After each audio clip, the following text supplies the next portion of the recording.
2376명 긴급 기자회견을 시작하도록 하겠습니다. 여기에 함께 하시는 선생님들 소개해 드리겠습니다. 김경환 교수님, 전국 사문유아노조 위원장이십니다. 김웅경 교수님, 한국외대 법학전문대학원 교수님이십니다. 김현정 박사, 고려대학교 법학연구원 정당법연구센터 전임연구원이십니다. 김경호 교수, 제주대학교 언론홍보학과 교수님이십니다. 방성주 교수, 한양대학교 법학전문대학원 교수님이십니다. 오현옥 교수, 한양대학교 공과대학 정보시스템과 교수님이십니다. 장동석 교수, 경남대학교 관광학부 교수님이십니다. 정성훈 교수, 건국대학교 행정대학원 공공정책학과 교수님이십니다. 양경숙 교수, 서울대학교 행정대학원 교수님이십니다. 그러면 내용을 낭독하도록 하겠습니다.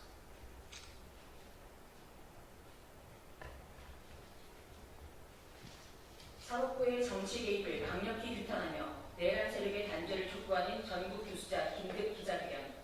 윤석열이 임명한 12대 대법관은 사법부의 역사에 또 하나의 커다란 옥점을 남겼다.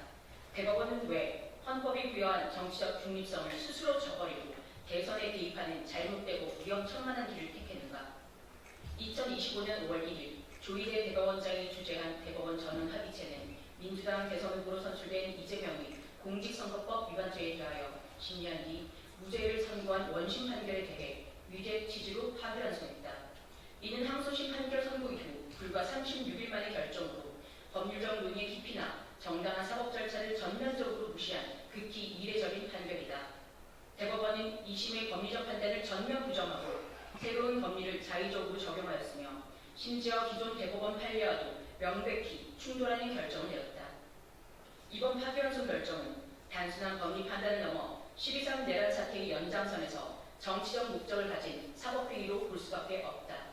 이재명 후보에 대한 판결은 윤석열이 임명한 조희대 대법원장을 포함한 12대 대법관이 헌법과 법률을 정치적 도구로 삼아 유력 대선 후보의 발목을 잡고 선거 구도를 뒤흔들기 위해 법정을 이용한 사법 쿠데타라 평가받아 마땅하다. 대법원의 이번 유죄 취지 파기환송 결정은 헌법과 법률을 중대하게 위반했을 뿐만 아니라 절차적, 내용적 정당성마저 상실한 결정이라 판단된다. 그 이유는 다음과 같다. 첫째, 이번 판결은 사법 카르텔의 정점에 있는 대법원의 명백하고 노골적인 정치 개입이다. 공직선거법 위반 사건은 통상 1심은 6개월, 항소심과 상고심은 각각 6개월 이내에 판결하도록 되어 있다. 그런데 대법원은 제21대 대통령 선거를 불과 한 달 앞둔 시점에서 상고심 판결을 강행함으로써 대선 구도는 물론 대한민국 정치 전체를 뿌리째 흔들었다. 허위사실 공표죄 성립 여부를 두고 1심과 2심의 판단이 엇갈린 상황에서도 조희대 대법원장이 해당 사건을 소부에 배당한 직후 곧바로 전원합의체로 회부했다. 정치적 사회적 파장이 큰 사건일수록 더 심도 깊은 논의와 다수의 회의가 필요함에도 불구하고 6만 쪽이 넘는 방대한 소속 기록을 제대로 검토하지 않은 채 마치 이재명의 당선만을 막겠다는 결심을 보여주기로 하듯 졸속 판결을 내렸고 이를 사법부를 국민적 공분의 대상으로 전락시킨 거야 말았다. 둘째, 대법원은 합리적 의심이 불가능할 정도로 유죄 심증이 형성된 상황이 아님에도 불구하고 유죄 판결을 내려 절차적, 내용적 정당성을 스스로 무너뜨렸다.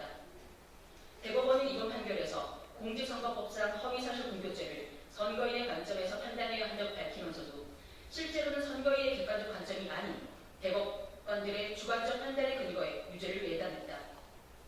또한 유죄가 아닐 가능성은 의도적으로 배제하고 외면하고는 태도를 보였다.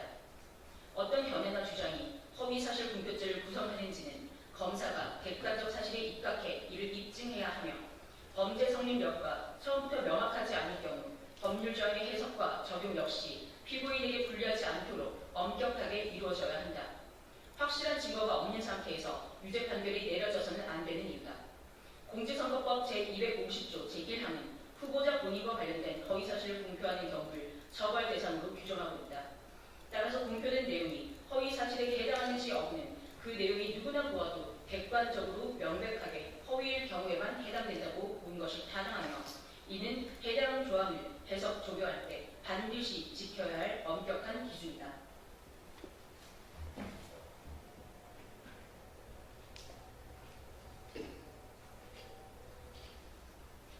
그러나 이 사건 판결로 돌아와 살펴볼 때 과연 이러한 의심스러울 때는 피고인의 이유라고 하는 근대 형사법의 대원칙이 피고인에게 제대로 준수되었는지 대법원에 방문하지 않을 수 없다. 공직선거법 제250조 허위사실 공표죄는 본인의 당선을 목적으로 하던 혹은 타인의 낙선을 목적으로 하든 허위의 사실을 공표하는 자를 처벌하는 조항이기 때문에 이 조항이 금지하고 있는 것은 허위의 사실을 공표하는 것이다.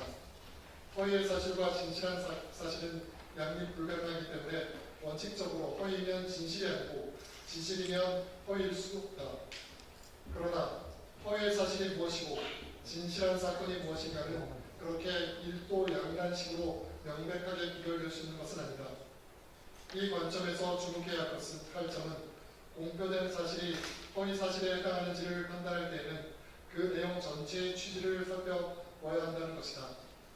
만약 핵심적인 부분이 객관적 사실과 일치한다면 일부 세부 내용에 약간의 차이가 있거나 다소 과장된 표현이 포함되어 있다고 하더라도 이를 허위 사실로 단정할 수는 없다는 것이 법리의 기본이자 상식에 부합하는 판단이다.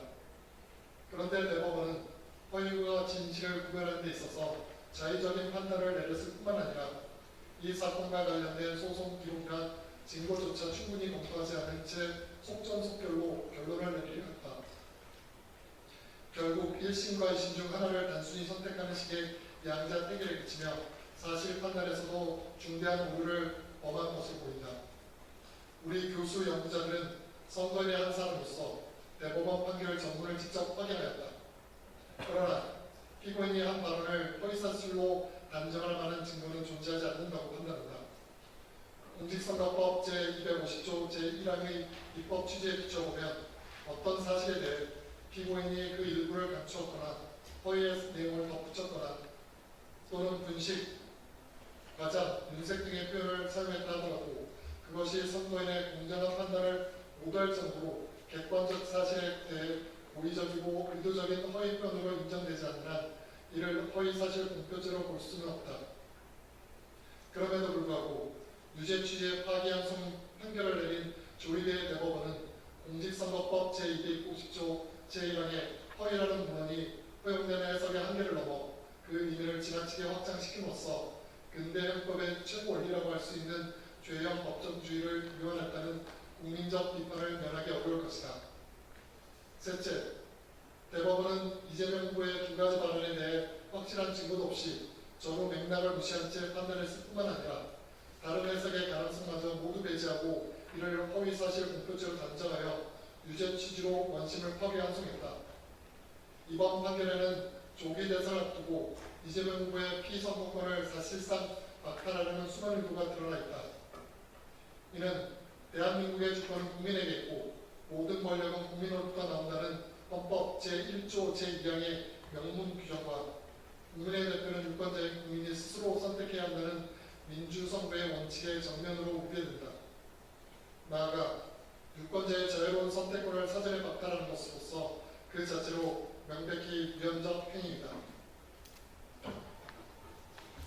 민주주의에서 자유선거의 원칙은 국민이 정치적 지도자로 누구를 선택할지 스스로 결정할 수 있어야 하는데 그의 핵심이 있다.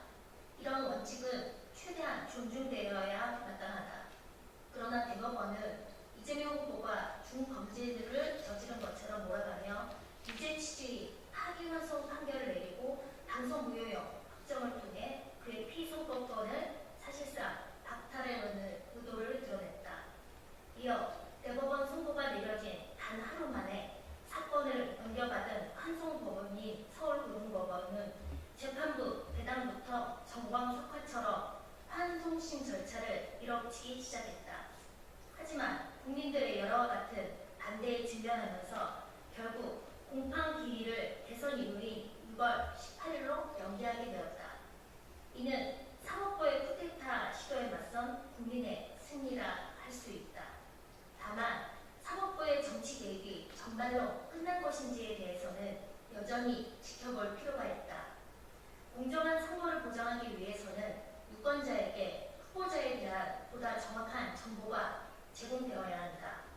또한 유권자는 자신이 선호하는 후보자를 자유롭게 지지하고 그를 위한 선거운동을 자유롭게 펼칠 수 있어야 한다. 그러나 대법원은 이번 판결을 통해 유권자가 자유롭게 후보자를 선택할 수 있는 권리를 사실상 박탈하려 했다. 헌법이 정한 최고법원으로서 국민의 권리와 기본권을 보장해야 할 책무가 있는 대법원이 이번 사건에서는 사상 초유의 속도전으로 절차를 강행하며 오히려 피고인과 국민의 헌법상 기본권을 정면으로 침해한 것이다. 이로써 윤석열이 임명한 조희대 대법원장을 포함한 10명의 대법관은 우리 사법 역사에 또 하나의 기쁜 옥점을 남긴 주인공으로 기록될 것이다.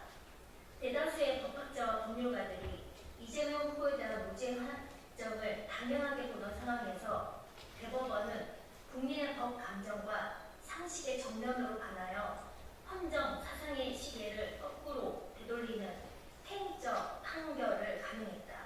특히 대선을 불과 얼마 앞둔 시점에서 유력 대선 후보를 겨냥한 이번 판결은 단순한 법률 해석을 넘어서 선거에 직접적이고 중대한 영향을 미치려는 정치적 개입으로밖에 볼 수 없다.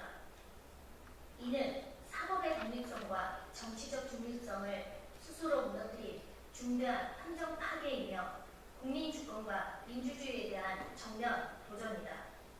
윤석열 대통령의 위헌적이고 불법적인 12.3 비상계엄 선포에 대해 침묵으로 일관하던 대법원이 대선을 한 달 앞둔 시점에 판결을 통해 노골적인 정치 개입에 나선 것은 사법부의 독립성과 중립성을 스스로 무너뜨린 심각한 헌정 유린 행위다. 사법부는 검찰의 기소주의에 입각한 편파적이고 짜깁기 기소를 그대로 받아들여 1심의 유죄 판결을 지지하였다. 반면 피고인의 발언에 대해 전후 맥락을 면밀히 검토하고 허위 사실이 아닐 가능성을 인정하여 무죄를 선고한 항소심 판결은 오히려 배척하였다. 이는 대법원이 법률적 판단이 아니라 정치적 판단에 따라 움직였다는 강한 의심을 불러일으키기에 충분하며 그 결과 사법부에 대한 국민의 신뢰는 깊이 훼손되었다. 이에 우리는 다음과 같이 선언하며 강력히 요구한다. 하나, 대선 개입의 야욕을 노골적으로 드러내며 위헌적 파기환송 판결을 주도한 조희대 대법원장은 그 책임을 지고 즉각 사퇴하라. 하나, 사법농단을 자행한 대법원과 그 배후에 있는 내란 세력은 반드시 국민이 단죄할 것이다. 아직도 내란 세력과 결탁해 헌정 질서를 뒤흔드는 국가기관이 있다면 그 어떤 행위든 즉각 중단하라. 이것이 주권자의 명령이다. 2025년 5월 9일 대법원의 이재명 허위사실 공표죄 유죄 취지 파기환송 판결을 구타하는 전국교수 연구자 2376명 율동. 자, 기자회견을 여기서 마치도록 하겠습니다. 감사합니다.